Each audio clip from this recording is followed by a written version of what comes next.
Wherever you go, whatever you do, throw a little at it. Omax, Vest and Briefs. Samathkumar, வணக்கம். முழு விவரங்கள். வணக்கம் நவீனா. தமிழக அரசியலில் கடந்த சில வாரங்களாகவே பெரும் பரபரப்பை ஏற்படுத்தியுள்ள ஊத்தங்கரை தொகுதி தமிழக வெற்றி கழக எம்எல்ஏ டாக்டர் இளையராஜாவிடம் குதிரை பேரம் பேசப்பட்டதாக கூறப்படும் இந்த வழக்கு தொடர்பாக சற்று நேரத்திற்கு முன்னாள் அமைச்சர் செந்தில் பாலாஜி மற்றும் அவரது சகோதரர் அசோக்குமார் உயர்நீதிமன்ற விதித்துள்ள அந்த நிபந்தனையின்படி திருவல்லிக்கேணி காவல் நிலையத்தில் ஆஜராகி கையெழுத்திட்டு இருக்கிறார்கள். செந்தில் பாலாஜி வருகையை முன்னதாகவே அவரது ஆதரவாளர்கள் காவல் நிலையத்தில் திரண்டிருந்தார்கள். அதே போல இந்த காவல் நிலையம் சுற்றிலும் பேரிகார்டுகள் அமைக்கப்பட்டு பலத்த பாதுகாப்பு ஏற்பாடுகளும் செய்யப்பட்டிருந்தது. நீதிமன்ற உத்தரவின்படி அவர் காலை 10:30 மணி அளவிலும் அதே போல் மாலை 5:30 மணி என 2 வேளையும் காவல் நிலையத்திற்கு நேரில் சென்று கையெழுத்திட வேண்டும் என அந்த உத்தரவு பிறப்பிக்கப்பட்டிருந்தது. அந்த உத்தரவின் அடிப்படையில் தற்பொழுது அவர் திருவல்லிக்கேணி காவல் நிலையத்தில் விசாரணை அதிகாரி ரஜினிஷ் முன்னிலையில் அவர் கையெழுத்திட்டு சென்றிருக்கிறார்.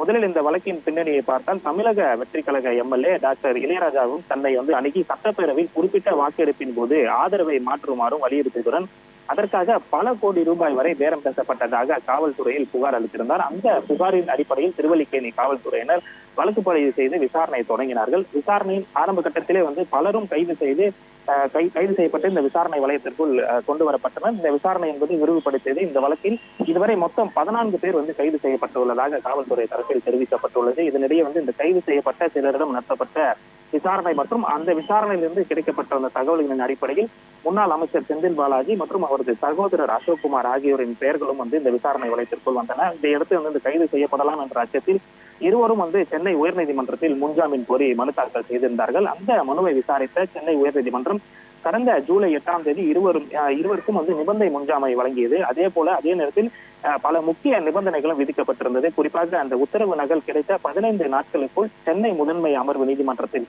சரணடைய வேண்டும்.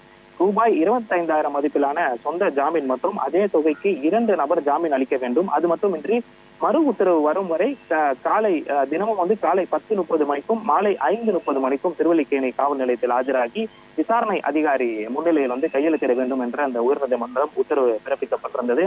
அதன்படி நேற்று முன்னாள் அமைச்சர் செந்தில் பாலாஜி சென்னை முதன்மை அமர்வு நீதிமன்றத்தின் அவரது மூத்த வழக்கறிஞர் என்.ஆர். இளங்கோவன் மற்றும் வழக்கறிஞர் குழுவுடன் நேரில் ஆஜராகி நீதிபதி எஸ். கார்த்திகேயன் முன்னிலையில் சரணடைந்தார்.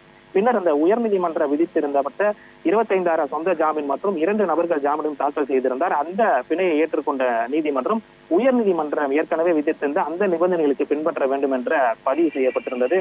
அதன் தொடர்ச்சியாக தான் இன்று அவர் திருவல்லிக்கேணி காவல் நிலையத்தில் காலை மற்றும் மாலை இருவேளையும் ஆஜராகி கையெழுத்த வேண்டிய நிலை ஏற்பட்டிருந்ததா. இதனால் தற்பொழுது அவர் ஆஜரிக்கிறார்.